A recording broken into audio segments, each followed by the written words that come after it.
দেশ ও দেশের বাইরে যে যেখান থেকে ভিডিও দেখছেন, আশা করছি আপনারা সবাই অনেক ভালো আছেন। আজকে যে কোম্পানি সম্বন্ধে আলোচনা করব, কোম্পানির নাম হচ্ছে সেপকো কনস্ট্রাকশন কোম্পানির সম্পর্কে।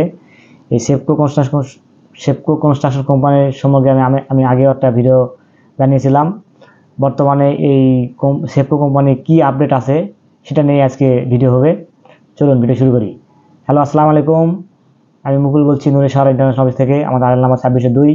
এই সেপকো কনস্ট্রাকশন কোম্পানির আপডেটটা কি আছে সেটা হচ্ছে, এটা ডেলিগেট কর্তৃক ইন্টারভিউ অনুষ্ঠিত হবে 25 নভেম্বর 2024, মানে আজকে হচ্ছে 23 তারিখ, রবিবার 24 তারিখ, সোমবারে অনুষ্ঠিত হবে ইন্টারভিউ। তো আমাকে অনেক ভাই প্রশ্ন করেছিলেন বা অনেক ভাই ফোন দিয়েছিলেন। আমার বিশেষ করে নাম্বার সেভ করে রাখিনি যে আসলে কে কে ফোন দিয়েছিলেন। এই সেপকো কনস্ট্রাকশন কোম্পানি যাওয়ার জন্য আমাকে অনেক ভাই ফোন করেছিলেন। আমার ভিডিও যদি দেখে থাকেন অবশ্যই আপনারা 25 তারিখে যে ইন্টারভিউ আছে আপনার 24 তারিখে রাতে রওনা দিবেন এবং 25 তারিখে ইন্টারভিউ আছে, সেখানে আপনার ফেস হতে হবে। এবং সবার অবগতির জন্য জানাচ্ছি যে সেপকো কনস্ট্রাকশন কোম্পানিতে বর্তমানে কোন কোন পদে কর্মী নিয়োগ চলছে, কত স্যালারি পে করবে, এই সব কিছু আমি বলার চেষ্টা করব। এক নাম হচ্ছে concrete mixer driver, company salary pay করবে 2200 riyal. Concrete pump truck driver, এক্ষেত্রে কোম্পানি স্যালারি পে করবে 2800 রিয়াল।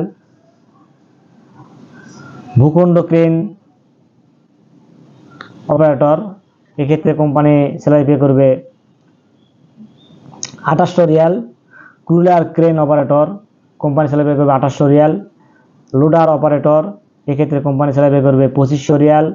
এরপর আছে roller operator, company salary pay করবে 2200 রিয়াল।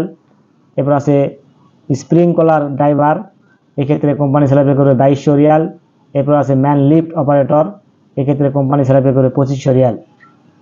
ডিউটি 10 ঘন্টা, বয়স হতে হবে 21 থেকে 42। ইকামা, বাসস্থান, এরপরে চিকিৎসা সবকিছু কোম্পানি বহন করবে এবং 2 বছর পর ছুটি আছে, সেক্ষেত্রে কোম্পানি টিকিটের আপ ডাউন খরচ বহন করবে। যে সমস্ত ভাইরা আমি যেগুলো ট্রেডের নাম বললাম এগুলো কাজ জানা আছে, তারা অবশ্যই 24 নভেম্বর 2024 রাতে রওনা দিবেন। এবং আমাদের অবশ্যই যারা পাসপোর্ট জমা দিয়েছিলেন তারা অবশ্যই 24 তারিখে রওনা দিবেন। 25 তারিখে ইন্টারভিউ আছে, তো চূড়ান্ত ইন্টারভিউ 25 তারিখে অনুষ্ঠিত হবে। যদি আপনারা ইন্টারভিউ পাস করতে পারেন তবেই এই বেশি স্যালারিতে একদম ডাইরেক্ট এই সেপকো কনস্ট্রাকশন কোম্পানিতেই যেতে পারবেন। ভিসা সেপকো কনস্ট্রাকশন কোম্পানির নামে উল্লেখ থাকবে ভিসাতে। এবং সৌদি আরবের ফ্লাইটের পরে ইকামা এবং ব্যাংক কার্ড উক্ত কোম্পানির নামে ইস্যু করা হবে, তার মানে এখানে সাপ্লাই হওয়ার কোনো চান্স নেই। বিশেষ করে যে সমস্ত বাংলাদেশের ভাইরা বেশি বেতনে যেতে চাচ্ছিলেন ডিরেক্ট কোম্পানিতে, তো সেপকো কনস্ট্রাকশন কোম্পানি যেতে পারেন। এটা একটা ডিরেক্ট কোম্পানি এবং কোম্পানি স্যালারিও হিউজ পরিমাণে ঘোষণা করেছে। এই ভিডিওটি সম্বন্ধে কোনো প্রশ্ন থেকে থাকে অবশ্যই ভিডিওর কমেন্ট করবেন। আর কোম্পানিতে কেমন খরচা পড়বে সে বিষয়ে তথ্য জানতে চাইলে আমাদের হটলাইন নাম্বারে ফোন করবেন, তাহলে তথ্য পেয়ে যাবেন। এই হটলাইন নাম্বারটা আমরা ভিডিও ডিসক্রিপশন বক্সে দিয়ে দেব। আর আমি এতক্ষণ ধরে আলোচনা করলাম এই সব কিছুই আমি সার্কুলার আকারে আমার ইউটিউব কমিউনিটিতে পোস্ট দিয়ে দেবো, আপনারা সেখানে দেখে নেবেন। নিয়মিত ভিডিওতে ভালো থাকলে অবশ্যই একটা লাইক দিবেন। আর নিয়মিত তথ্যমূলক ভিডিও পেতে চাইলে অবশ্যই চ্যানেল সাবস্ক্রাইব করবেন। আর অলরেডি যারা সাবস্ক্রাইব করেছেন তাদেরকে অসংখ্য ধন্যবাদ। সবাই খুব ভালো থাকবেন, দেখা হবে পরবর্তী কোনো নতুন এক ভিডিওতে, সে প্রত্যাশায় আজকে ভিডিওটা শেষ করছি। আল্লাহ হাফেজ।